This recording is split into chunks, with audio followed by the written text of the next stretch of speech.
Assalamualaikum warahmatullahi wabarakatuh. Perkenalkan nama saya Tasya Salsabila Alfiandi Manik, NPM 220826001. Baik, di sini saya akan mempresentasikan mind mapping saya dari blog Neuroscience and Locomotor System yang berjudul Histology of Nervous System.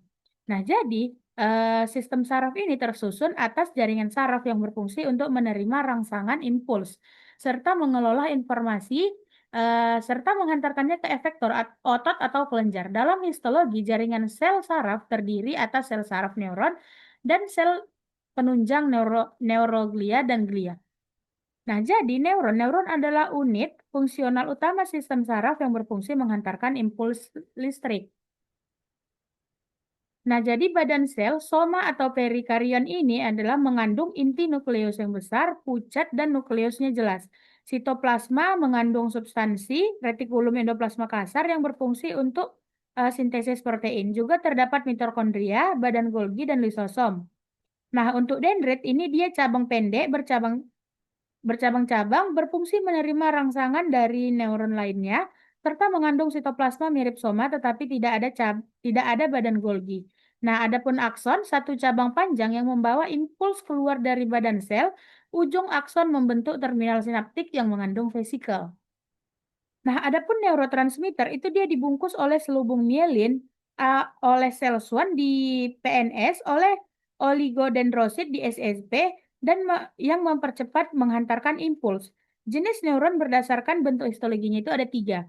Ada unipolar atau pseudonipolar, itu satu cabang, contohnya ganglion sensorik, serta adanya bipolar, satu dendrit, satu akson, contohnya retina, dan ada multipolar, banyaknya dendrit, satu akson, contohnya neuron motorik.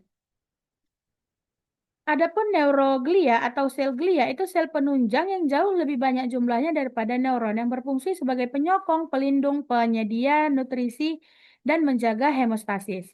Nah, adapun dia sel glia ini di sistem saraf pusat itu ada dia astrosit, sel yang berbentuk bintang dengan banyak perpanjangan sitoplasma. Fungsinya ini dia untuk menyokong neuron, membentuk blood-brain barrier, serta regulasi ion. Adanya oligodendrosit itu bentuknya dia lebih kecil, berfungsi untuk membentuk mielin di sistem saraf pusat. Ada mikroglia, ini selnya kecil dengan inti panjang berasal dari monosit yang berfungsi sebagai fotositosis. Ini pertahanan imun di otak. Ada ependim, itu sel epitelnya berselia yang melapisi vesikel otak dan kanalis centralis medulla spinalis. Fungsinya itu untuk menghasilkan dan mengatur sirkulasi cairan cerebrospinal. Bila di sistem saraf tepi, itu dia ada sel Schwann yang membentuk selubung mielin di PNS dan membantu regenerasi akson. Serta ada sel satelit yang melindungi badan sel neuron di ganglion berfungsi memberikan dukungan metabolik. Nah, yang ketiga itu ada jaringan saraf. Jaringan saraf itu ada substansi abu-abu atau gray matter, itu dia didominasi oleh badan sel neuron, dendrit, sinap, dan glia. Contohnya korteks otak, pusat saraf, dan medulla spinalis. Adanya substansi putih atau white matter itu dia didominasi oleh akson bermielin, warnanya putih karena kandungan lipid pada mielin. Nah, yang keempat itu dia ada sinaps, di mana sinaps ini adalah pertemuan antara dua neuron atau neuron dengan efektor. Struktur histologis dari sinaps ini adalah presinaptik, ujung akson yang berisi vesikel neurotransmitter, serta ada celah sinaptik, itu ruang kecil antar sel.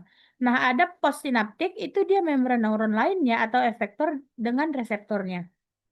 Nah, yang kelima itu dia ada ganglion, struktur histologi di luar sistem saraf pusat. Itu dia mengandung kumpulan badal sel neuron, umumnya sensorik, pseudonipolar, serta dikelilingi sel satelit. Nah, adapun sistem saraf tepi itu dia tersusun atas banyaknya serabut saraf akson plus mielin. Dilapisi oleh jaringan ikat.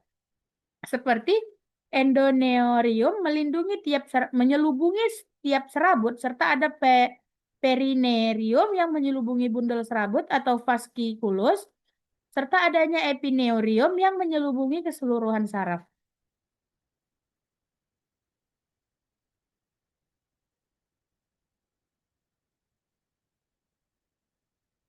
Saya Saya rasa sekian presentasi dari saya. Bila adanya kesalahan atau kurangnya dari presentasi dari saya mohon maaf yang sebesar-besarnya kepada Allah Subhanahu wa taala dan kepada seluruh tutor.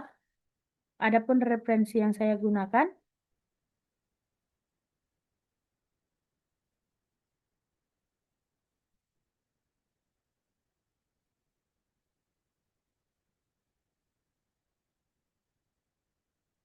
baik, saya ucapkan terima kasih kepada seluruh tutor. Saya akhiri dengan Assalamualaikum warahmatullahi wabarakatuh.